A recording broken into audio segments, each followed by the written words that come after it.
Well, I got the car running now. Letting that pressure build up with the coolant so I can top it off. You gotta let it run 10 to 15 minutes or so. But this is the end result right here of the coolant elbow. That's one piece, that's two pieces. This one was fine. I'm missing a piece off of this one. I don't know where the hell that shit went. There's some on the floor.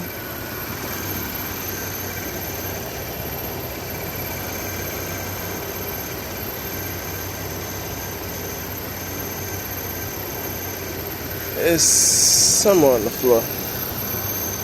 I'm not sure where I threw it at or flinged it at.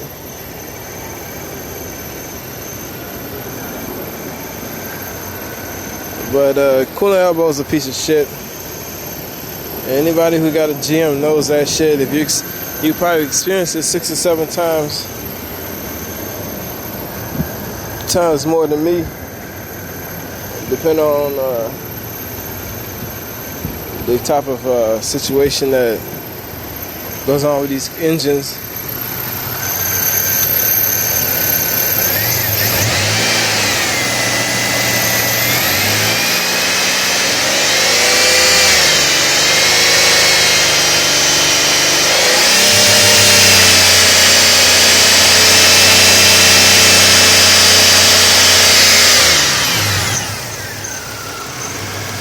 I think it's time for me to get a new reservoir in here. It's starting to look a little dirty.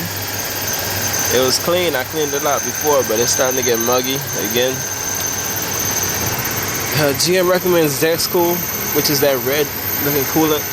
Don't put that in your car. It's gonna eat the radiator up. It's gonna eat everything up. If I were you, the best thing to do, instead of put red in, put the Prestone all-purpose. It looks yellow, gold. That'd be the best one.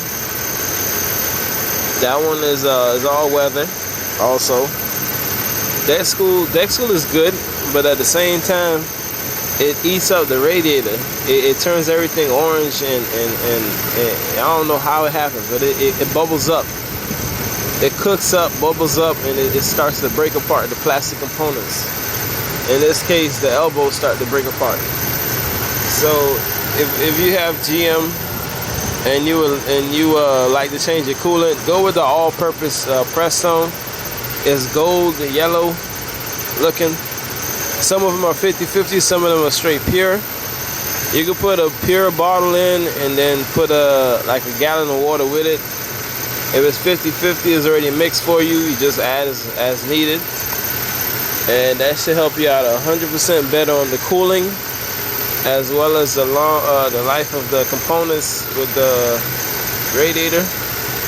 Like I said, these come with elbows. The 3.4 usually has a little outlet right here. It's positioned right here, and it goes up, it goes across the engine. But that piece where the rubber actually is like a 4-inch rubber hose, that one always leaks also on the 3.4s. So that it's just a coolant problem that GM has with these cars. These engines, they're high output engines. They're 200 horses or better. So the coolant has to be in tip top, to cool down these motors, because my truck takes probably 30 minutes to get hot. This car, which is not a V8, it's a V6, takes 10 minutes to get hot. In 10 minutes, you touch anything under this hood, you will fucking scream. It gets hot. So again, I done put everything back together. I put some silicone around the tubings where they go at, and we're gonna do a pressure check. Let this run for about 30 minutes and see how everything goes. And that'll be my final test with this. That'll be my final test with this engine right now.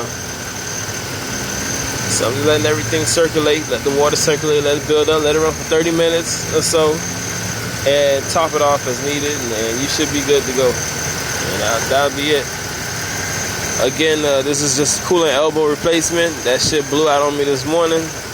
Thank God I know a little bit about cars, because I would be probably paying towing and the repair shop to replace something so simple. It's only $4.69, I believe, at the auto part for the two. That comes in a package, and you just replace both of them because it's two together and they're right next to each other on a piece, so you might as well replace both of them together. So I just saved myself a good amount of money, and I just spent $4 to fix the problem, and about $12 for a gallon of coolant, so it's not too bad.